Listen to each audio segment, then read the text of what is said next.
हरियाणा में भाजपा की Gohana rally flop हो जाने के बाद भाजपा हाईकमान चिंता में पड़ गया है और इसको लेकर के केंद्रीय गृह मंत्री अमित शाह ने कमर कस ली है और अब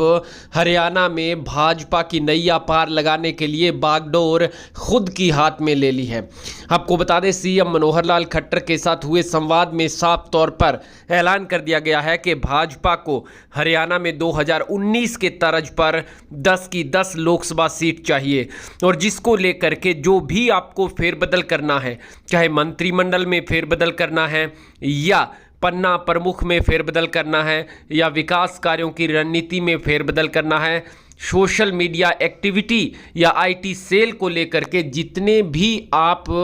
अपनी बात रखने का माध्यम रखते हैं, उनमें किसी भी प्रकार का फेरबदल करना है वो आप अपने हिसाब से कर लीजिए। लेकिन अब ऐसा नहीं चलने वाला है। जो मंत्री, जो विधायक जनता के बीच सर्वोपरि है, लोकप्रिय है,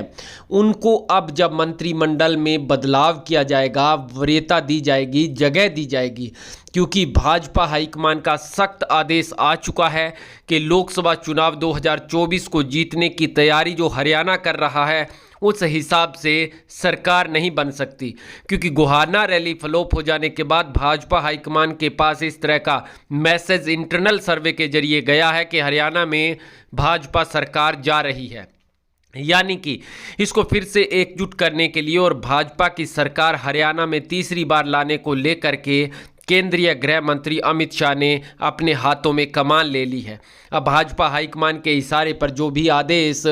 भाजपा हाईकमान हरियाणा प्रदेश इकाई को दिया जाएगा उसको लागू किया जाएगा। प्रधानमंत्री श्री नरेंद्र मोदी की नीतियों को घर घर तक पहुंचाने के लिए अब भाजपा कड़े कदम उठा रही है। वहीं आपको यह भी बता दें कि चुनावी माहौल के चलते हरियाणा में जहां भाजपा ने पिछले कई राज्यों में मंत्रिमंडल में विस्तार किया, बदलाव किया, जातीय समीकरणों को साधने का पूरा प्रयास किया और उसमें सफलता मिली और जो जनता के बीच लोकप्रिय है, सीएम हो या विधायक हो, उनको वरीयता दी गई, उनको कैंपेनिंग की लिस्ट दी गई, जिम्मेदारी दी गई, उसके हिसाब से सफलता मिली है। तो वही बात अब हरियाणा में दोहराई जा रही है।